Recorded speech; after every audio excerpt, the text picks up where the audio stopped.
যদি আলু নামা একটু কমে যায়, কেননা এখন তো কৃষকের হাতে বন্ড আছে, কৃষকের যদি আমদানি কম হয় তাহলে মার্কেট আবার একটু বেড়ে যাবে। আজকে সার যে সার ছিল 1500 টাকা বস্তা, সেই সার আজ কালোবাজারি হয়ে আজকে সেই সারটা হচ্ছে 2000 টাকা বস্তা। নমস্কার দর্শক বন্ধু, ইন্ডিয়া পোটেটো নিউজের একটি নতুন প্রতিবেদনে আপনাদের স্বাগত জানাই। আজ মেদিনীপুর জেলার শ্রীনগর আলু ব্যবসায়ী সমিতি ও মা সুভলা কোল্ড স্টোরেজের যৌথ উদ্যোগে স্বেচ্ছায় রক্তদান শিবিরের আয়োজন করা হয়। বিরাট এই রক্তদান মহোৎসবটি অনুষ্ঠিত হয় শ্রীনগরের মা সুভলা কোল্ড স্টোরেজে।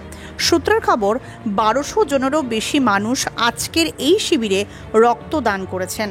আরামবাগ, ঘাটাল, বর্ধমান, শালবনী, পাঁশকুড়া ও গোপীবল্লভপুর থেকে আগত 6টি ব্লাড ব্যাংকের স্বাস্থ্যকর্মীরা এখানে এসেছিলেন রক্ত সংগ্রহ করতে। আজ সকাল 7টায় পতাকা উত্তোলনের মাধ্যমে এই রক্তদান মহোৎসবের আনুষ্ঠানিক সূচনা হয়। সমগ্র এই রক্তদান মহোৎসবটি শ্রীনগর আলু ব্যবসায়ী সমিতির সদস্যবৃন্দ ও মা সুভলা কোল্ড স্টোরেজের কর্মকর্তাদের সহযোগিতায় সাফল্যমণ্ডিত হয়েছে। জনসাধারণের পাশাপাশি মেদিনীপুর জেলা আলু ব্যবসায়ী সমিতির নেতৃত্ববর্গ এবং ইন্ডিয়া পোটেটো নিউজের প্রতিনিধিরাও বিশেষ অতিথি হিসেবে উপস্থিত ছিলেন আজকের এই শিবিরে। অনুষ্ঠান চলাকালীন আমাদের সংবাদদাতা রামকমল চ্যাটার্জি এবং রাজেশ চক্রবর্তী কথা বললেন মেদিনীপুর জেলার বিভিন্ন আলু ব্যবসায়ীদের সাথে। রক্তদান মহোৎসবের পাশাপাশি আজকের আলুর দাম, বন্ডের দাম, আলু নিকাশি ও আলুর বর্তমান পরিস্থিতি সম্পর্কে শ্রীনগরের আলু ব্যবসায়ীরা সহ মেদিনীপুর জেলার নেতৃত্বরা কি বলছেন চলুন শুনে নিই। পুরো ভিডিওটি মন দিয়ে দেখে শেয়ার করুন ঝড়ের গতিতে। চ্যানেলে নতুন হলে চ্যানেলটি সাবস্ক্রাইব করুন ও ফেসবুক পেজটি ফলো করুন। নমস্কার। নমস্কার, আমার নাম সনদ চ্যাটার্জি। আমি শ্রীনগর প্রগতিশীল আলু ব্যবসায়ী সমিতির সভাপতি পদে আছি।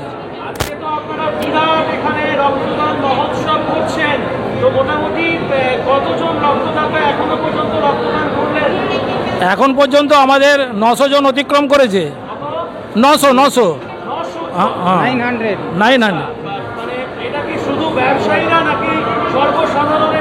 না, এইটা মূলত আমরা শ্রীনগর প্রগতিশীল আলু ব্যবসায়ী সমিতি এবং মা সুভলা কোল্ড স্টোরেজের কর্ণধার অসিত মান্নার সহযোগিতায় এই রক্তদান শিবির অনুষ্ঠিত হচ্ছে 3 বছর ধরে সুভলা কোল্ড স্টোরেজে। হ্যাঁ, জনসাধারণ পরিবারের লোকজন আছে এবং এলাকার মানুষজনও আছে।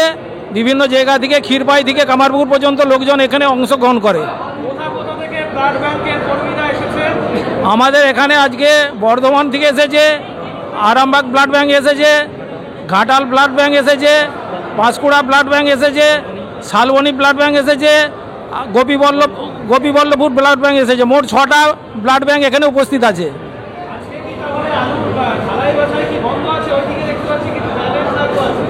ব্যালেন্স আলু আছে। আজকে শ্রীনগর মার্কেটে ঢালাই বাজাই বন্ধ আছে, 6খানি স্টোরেই।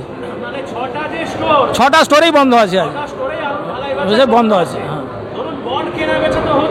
বন্ড কেনা বেচা আজ ব্যবসাদাররা সবাই রক্তদান শিবির নিয়ে ব্যস্ত আছে। এখন গতকাল আমাদের 72-73 হাজার টাকা বন্ডের বাজার ছিল। হ্যাঁ, জ্যোতি আলু কুইন্টাল 200 বস্তায় 72-73 হাজার। রেডি মার্কেট ছিল 70 থেকে 80 টাকা, 1070-80, 535 থেকে 40 টাকা প্রতি বস্তা জ্যোতি। অন্যান্য ভ্যারাইটির আলু এখানে নামেনি, সবই শুধু জ্যোতি আলুরই কাজ হচ্ছে। নিকাশি আমাদের আজ পর্যন্ত 44% হয়েছে।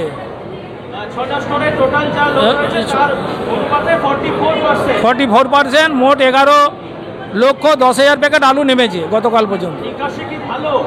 নিকাশি ভালোই ছিল, তবে আমাদের এই সপ্তাহে 3 দিন স্টোরটা বন্ধ হয়ে গেল, যার জন্য একটু বেশি পড়েছে আর কি। হ্যাঁ, আজকে আগামীকাল থেকে একটু মার্কেট ডাউন আছে। এইটার কারণ বলতে মূলত যে আলুটা গণেশ পুজো আছে, তো গণেশ পুজোর জন্য অনেক সময় মার্কেট অনেক মোকাম বন্ধ থাকে, চাহিদা কম আছে। হ্যাঁ, এই সপ্তাহে একটু মার্কেট ডাউন থাকবে। এরকমই চলবে। যদি আলু নামা একটু কমে যায়, কেননা এখন তো কৃষকের হাতে বন্ড আছে, কৃষকের যদি আমদানি কম হয় তাহলে মার্কেট আবার একটু বেড়ে যাবে। যদি কৃষকের হাতে আমদানি বেশ স্বচ্ছ না থাকে আর কি। মানে আপনি বলতে চাইছেন যে যদি বন্ড আমদানি কম হয় হ্যাঁ, তাহলে মার্কেট বাড়বে। মার্কেট বাড়বে। এই করে যদি অনেকে যদি বন্ড করে রেখে দেয় তাহলেও তো সমস্যা না। না, এখন তো প্রকৃতির উপরে নির্ভর করছে। প্রকৃতি যদি আবার নিম্নচাপ আরা হয় তাহলে মার্কেট ঠিকই থাকবে, কোনো অসুবিধা নেই, তাহলে এরকমই চলবে। এরকমই চলবে। দাদা নমস্কার, হ্যাঁ নমস্কার, কি নাম আপনার? অমিত ঘোষ। ব্যবসায়ী তো? হ্যাঁ হচ্ছে বর্তমান পরিস্থিতি রাজ্যে কি বার্তা দেবেন দর্শকদের? বার্তা আর কি, মোটামুটি এবছর আলু একটু বেশি লোড হয়েছে। বর্তমান পরিস্থিতির উপরে দাঁড়িয়ে পরপর আলু বেচাকেনা করে যেতে হবে। খুব একটা দাম তো আশা করা হয়তো যাবে কি না, সবাইকে আসল বাঁচানোর জন্য ধরে বিচে এইভাবেই যেতে হবে। এটা আলুটা উৎপাদন বেশি। হ্যাঁ অমিতা, এই যে আপনাদের শ্রীনগর মোকা, হ্যাঁ এখানকার আলু ভিন রাজ্যে তো যায়, হ্যাঁ এখন বাইরে অর্ডার কেমন আছে? বাইরে মোটামুটি হয়তো উড়িষ্যার উপরেই সম্পূর্ণ নির্ভরশীল হচ্ছে, আর এখান থেকে সেরকম কিছু যায় না। উড়িষ্যামুখী এই শ্রীনগর ইউনিটের আলুটা বেশি শত উড়িষ্যা থেকেই যায়। আপনি কি আমাদের যে চ্যাটার্জিদা রয়েছেন সনদদা, ওনার বক্তব্যের সঙ্গে সহমত? হ্যাঁ। যেমন বললেন যে কৃত্রিম ক্রাইসিসে হয়তো মার্কেট বাড়তে পারে। হ্যাঁ সেটাও তো বটেই, সেটা আলু মন গরমের উপরই পুরো ডিপেন্ড করে। আলু যদি সকলে কৃষকরা আলুটাকে একটু সাময়িক হলেও আটকে রাখে তাহলে নিশ্চয়ই সম্ভব, সেটা হতেও পারে। এবং এবছর ওয়েদারটাও অনেকটা আলুর পক্ষে সাময়িকভাবে কাজ করছে। সেই জায়গা থেকে আমরা আশাবাদী যে আলুর দাম হয়তো একটু বেড়েও যেতে পারে, বাড়তে পারে, এটা আশাবাদী। এটা আশাবাদী। আচ্ছা, ওইদিকে যেমন দেখতে পাচ্ছি কিছু ব্যালেন্স রয়েছে, বাকি যে স্টোরগুলো সেখানেও তো তাহলে ব্যালেন্স আছে? হ্যাঁ ব্যালেন্স কিছু কেমন আছে। আমরা আজকে এই রক্তদান শিবিরটা কথা মাথায় রেখে সব আলুই কাল থেকে লোড করেছে। আজকে আবার পুনরায় রক্তদান শিবিরের শেষে লোড হবে মোটামুটি। মানে বেরোবে? হ্যাঁ বেরোবে, লোড হবে। আচ্ছা, এই যে রক্তদান শিবির, এটা নিয়ে কিছু বলবেন? মানে রক্তদান শিবির নিয়ে সকল মানুষকে, সবাই আমাদেরকে সহযোগিতা করেছে, এর জন্য সকলকে ধন্যবাদ। আর আমাদের শ্রীনগর ব্যবসায়ী সমিতি আর মা সুবলা কোল্ড স্টোরেজের পক্ষ থেকে ইন্ডিয়া পটেটো নিউজকে এবং আপনাদের টিমকে ধন্যবাদ জানাচ্ছি। আর মানুষ এইভাবে যে আমাদের সামনে সাড়া দিয়েছে রক্তদান মহৎ দান করতে এবং মানুষের জন্য, এই জন্য আগামী দিনেও তারা যেন সমাজের পাশে প্রতিটি রক্তদান শিবিরে এসে তাদের স্বতঃস্ফূর্ত স্বেচ্ছায় রক্তদান করে তাদের জানিয়ে যায়। উচ্চ ফলনশীল পাঞ্জাব আলু বীজের একমাত্র নাম রঞ্জিত থিন ফার্ম। দীর্ঘ 40 বছর ধরে বাংলার আলু চাষিদের ঘরে ঘরে। 1 নম্বর জ্যোতি পোখরাজ চন্দ্রমুখী হিমালয়নী সুপার 6 আলু বীজ মানেই রঞ্জিত সিং টিএফ মার্কা বীজ। আমাদের বুকিং চলছে, সত্ত্বর যোগাযোগ করুন। Ranjit thin farm, TF cold storage, Pratappura, Jalandhar, Punjab. Mobile number 8359000021। Hardev Singh Sanghar S মার্কা ও সুখজিৎ সিং ভাট্টির বি মার্কা আলু বীজ বিক্রয়ের বিশ্বস্ত প্রতিষ্ঠান ঘোষাল এগ্রিকালচার এন্টারপ্রাইজ। দীর্ঘ 1 দশকেরও বেশি সময় ধরে প্রতিটি কৃষকের বিশ্বাসের আরেক নাম ঘোষাল এগ্রিকালচার এন্টারপ্রাইজ। খুচরো ও পাইকারি বীজ বিক্রয় করা হয়। প্রযত্নে শম্ভুনাথ ঘোষাল। আমাদের 2টি কাউন্টার আছে।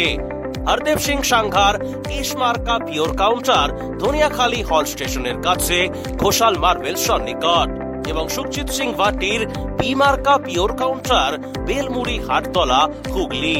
Mobile number 9434301523। Original Bhatti S, GS, KF, Ketan, JF, NAF, TF সহ বিভিন্ন নামি দামি উচ্চ ফলনশীল সেরা পাঞ্জাব আলু বীজ মানে তারকেশ্বরের সারদা আলু বীজ ভান্ডার। আইটিসি টেকনিক ও হিমালয়নী ও মাহিন্দ্রা কোম্পানির কলম্বা স্পেশাল বীজের সেরা পরিবেশক তারকেশ্বরের সারদা আলু বীজ ভান্ডার।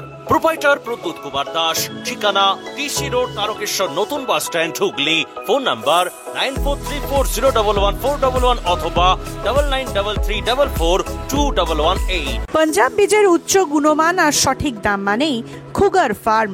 দীর্ঘদিন ধরে আপনাদের বিশ্বস্ত পাঞ্জাবের সুপরিচিত আলু বীজ কোম্পানি খুগার ফার্ম। আধুনিক প্রযুক্তি দ্বারা জ্যোতি, পোখরাজ, হিমালয়নী, চন্দ্রমুখী, S6 সহ সমস্ত রকমের উন্নত বীজ উৎপাদক খুগার বায়োটেক পশ্চিমবঙ্গের সব জায়গায় পাওয়া যায়। খুগার ফার্ম, উগ্গি, জলন্ধর, পাঞ্জাব।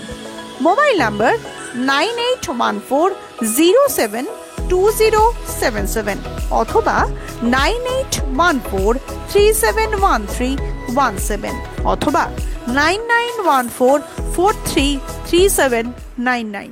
আলু চাষীদের নির্ভরযোগ্য আলু বীজ ব্র্যান্ড গুরদীপ এগ্রি ফার্ম ও কিষান এগ্রি ফার্ম। GSOKF মার্কা বীজ মানেই পাঞ্জাবের উচ্চ ফলনশীল ও রোগ প্রতিরোধ ক্ষমতা সম্পন্ন আলু বীজ।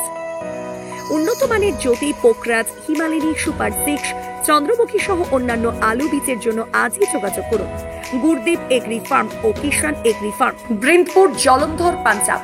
কর্ণধার নফজত সিং। মোবাইল নাম্বার 9815080103 অথবা 9056837000। আলুর ভালো ফলনের জন্য উর্বর জমির সাথে প্রয়োজন উন্নত মানের বীজ।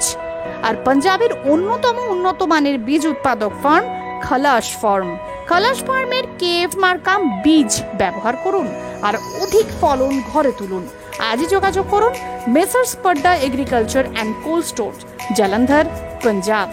মোবাইল নাম্বার 9815149415 অথবা 8264259415 অথবা 9814663182।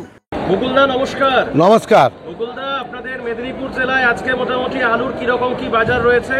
আলুর বাজারটা ঠিকই আছে, কিন্তু এই যে গণেশ পুজো আছে আগামীকাল, যার জন্য মার্কেটটা একটু থমথমে আছে। নাহলে এখানে 1100 টাকা কুইন্টাল দাম ছিল, সেটা রেডি আলুর দাম জ্যোতি, সেটা 2-10 টাকা 20 টাকা কমতে পারে আজকে কুইন্টালে। আর বন্ডের কেমন বাজার আছে? বন্ড 75 থেকে 80,000, 200 প্যাকেটের বস্তা। 200 প্যাকেটের বস্তা। মেদিনীপুরের K22 এর কেমন বাজার রয়েছে আজকে? K22 আছে 1300 টাকা দাম। 1300 টাকা বস্তা? না, কুইন্টাল। ও সরি 1300 টাকা কুইন্টাল। বন্ডের কেমন বাজার রয়েছে? বন্ডের দাম রয়েছে মোটামুটি 95 থেকে 1 লাখ। K22 এর আলুর মার্কেট নিয়ে কি ভাবছেন? মার্কেট কতদিনে বাড়তে পারে বলে আইডিয়া করছেন? আলুর পরিস্থিতিটা এখন আমাদের কারো হাতে নাই, সরকারের হাতেও নাই আর আমাদের হাতে নাই, সম্পূর্ণ আছে উপরওয়ালার হাতে। উপরওয়ালা যদি আজকে না দেখতো তাহলে আলুটা আজকে হয়তো আরও খারাপের দিকে চলে যেত। সরকার বাহাদুরের কাছে কি বলবেন? প্রশাসন তো, বেচারাম বাবু তো সেদিনে বলেছেন নাকি যে বাংলার কৃষকরা নাকি অন্যান্য রাজ্যের থেকে ভালো দাম পাচ্ছে। এখন কে কি বলছে এটা নিয়ে আমি কারোর বিষয়ে মুখ খুলবো না, কিন্তু যাদের আলু সম্বন্ধে হিতাহিত জ্ঞান থাকবে তারা বুঝতে পারবে। আজকে সেই সরকার বাহাদুরই তো দাম বেঁধেছিলেন 15 টাকা, সেই 15 টাকা দামটা কি এখন বর্তমানে হচ্ছে? তাহলে সরকার বাহাদুর আলুটা কিনেও 15 টাকা করে দিয়ে মার্কেটটাকে 15 টাকায় নিয়ে যাক, কিন্তু কে কার কথা শুনে? আমরা চ্যানেলে মিডিয়াতে অনেক কথা বলি, হ্যাঁ, কিন্তু কথাটা আমরা কুলাতে পারিনি। আজকে 9 টাকা কিলো আলু, তখন বলেছে আমরা কিনবো, সামথিং কিছু আলু কিনে বলছে আমরা এত আলু কিনেছি। খুব ভালো কথা, যে আলুটা কিনেছেন আপনারা বলছেন মিড ডে মিল, হোস্টেল, জেলখানাতে আপনারা আলুটা খাওয়াবেন। হ্যাঁ, না, আলুটা তো খরচা নিয়ে কথা, আলুটা উৎপন্ন হারটা বেশি আছে, তার জন্যই তো আলুর এই পরিস্থিতি। আজকে গেল 24 সালেও ওনারা বলেছিলেন 24 টাকা দাম বেঁধেছিলেন, আলুকে ভিন্ন রাজ্যে যেতে দেননি, কিন্তু লাস্টে কি দেখা গেল? আমরা বারংবার সরকারকে বুঝিয়েছি যে আলু যা আছে, আলু কোনো শর্ট নাই, কিন্তু কিছু স্টোর মালিক, আজকে না বললেই আপনাদের কাছে নয়, স্টোর মালিকরা অনেকে আলুটা গোপন করে ফলে গেল বছর আমাদের এই পরাজয়টা হয়েছে। আমরা বলবো সরকার বাহাদুরের কারো তো একটা তো হিসাব আছে, হিসাবটাও কে কেমন হিসাব দিয়েছে জানেনি। আজকে পশ্চিম মেদিনীপুর, বাঁকুড়ার যে সর্বনাশটা হয়েছে, সে কৃষক থেকে ছোট ব্যবসাদাররা তারা একবারে শেষ হয়ে গেছে। আজকে যদি 24 সালে আলুটা অতটা লস না হতো, তাহলে এই 25 সালে লসটা এতটা বিপর্যয় না হয়েও মানুষ কিছু সামালতে পারত, কিন্তু 24 সালে ধ্বংস হয়েছে এবং 25 সালে সমস্ত কৃষক থেকে ছোট ক্ষুদ্র ব্যবসাদাররা তারা শেষ হয়ে গেছে। আজকে বলুন, হিসাব করতে হবে সবের উপরে সরকার ভর্তুকি দেয়, কৃষকের এই চাষের উপরে কেন ভর্তুকি দিল না? আজকে যে সার ছিল 1500 টাকা বস্তা, সেই সার আজ কালোবাজারি হয়ে আজকে সেই সারটা হচ্ছে 2000 টাকা বস্তা। কোথায় গেল সরকার? কেন ঘিরেনি? 1 বিঘে আলু চাষ করতে কত টাকা খরচা লাগে, এইটা খোঁজনি করা উচিত ছিল সরকার বাহাদুরের, যে 1 বিঘেতে কত খরচা, কত তাদের লাভ। আজকে অনেক কৃষক আত্মহত্যা করে মারা গেছে, কিন্তু যারা 501 কেজি আলু কিনে খায়, এরকম কোনো লোক মারা গেছে আত্মহত্যা করে, এরকম কিন্তু নজির আমার মনে হয় সরকার বাহাদুরের কাছে নাই। তাই সরকার বাহাদুরকে বলবো, চিন্তা ভাবনা করুন, কৃষকদের পাশে দাঁড়ান, কৃষকদিকে বাঁচান। ছোট্ট ছোট্ট ব্যবসাদার যারা বেকারের জ্বালায় চাকরি বাকরি না পেয়ে যারা আজকে কাঁটা পাটাকে সম্বল করে মা বাবার মুখে 4টি ভাত তুলে দেওয়ার জন্য ব্যবসাটা করেছে, তাদের কথা চিন্তা ভাবনা করে সরকার বাহাদুরকে বলবো আমি, আলুটার কথাটা আপনারা ভাবুন। কারণ আগে কিন্তু আলুর নিয়ে এত চিন্তা ভাবনা ছিল না। এখন সরকার বাহাদুর যেভাবে আলুটার উপরে পর্যবেক্ষণ করছেন, তাহলে আজকে পর্যবেক্ষণে যে আলুটা এই অবস্থা, আমার মনে হয় যদি প্রাকৃতিক দুর্যোগ না হয় তাহলে আলু কোথায় যাবেন সেটা কিন্তু যারা আজকে মিডিয়ার সামনে কথা বলেন তারা প্রত্যেকে বুঝতে পারছেন। আজকে বলছেন যে অন্য অন্য রাজ্যের থেকে আমাদের রাজ্যে আলুর দাম বেশি, সাধুবাদ জানানো আপনাকে।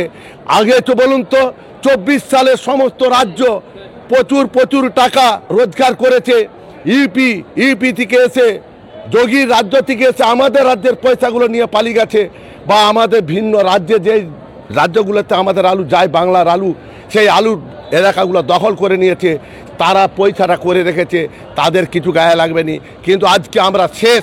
তাই সরকার বাহাদুরের কাছে আমার একটাই প্রশ্ন, আপনি মুখ্যমন্ত্রী, প্রত্যেকের মুখ্যমন্ত্রী, আপনাকে আমাদের অনুরোধ, প্রগতিশীল আলু ব্যবসায়ী সমিতির থেকে আপনাকে করজোরে অনুরোধ, আপনি ছোট্ট ছোট্ট ব্যবসাদার এবং কৃষকদের পাশে দাঁড়ান। এখন থেকে সারের দাম 2000 ছাড়িয়ে যাচ্ছে, লক্ষ্য রাখুন। কিছু কিছু ওই ভেগ দেখি না করে সারটা যেমন চাষিরা ন্যায্য মূল্যে পায় তার চিন্তা ভাবনা করুন। চাষিদের চাষের ক্ষেত্রে ভর্তুকি দেন, এই আশা আমরা সরকার বাহাদুরের কাছে আমরা করে গেলাম। নিশ্চিত মানবিক সরকার, আমাদের মামাটি মানুষের সরকার, তিনি নিশ্চিত এই কৃষকের দেখবে, কৃষকের পাশে দাঁড়াবে, এইটা আমাদের করজোরে অনুরোধ।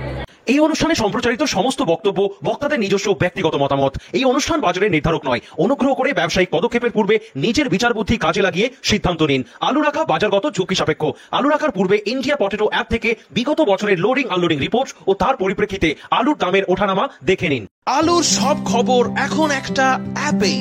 আলুর প্রাত্যহিক বাজার দর, আলুর সর্বভারতীয় বাজার দর, আলুর সকালের বাজার দর, লোডিং আনলোডিং রিপোর্ট, বিগত 10 বছরের আলুর তথ্য, সারা ভারতবর্ষের 20,000 আলু চাষী ও ব্যবসায়ীদের তথ্য এখন আপনার হাতের মুঠোয়। প্লে স্টোর থেকে আজই ডাউনলোড করুন India potato market rate app. 2012 সাল থেকে প্রতি মুহূর্তে আপনার সঙ্গে।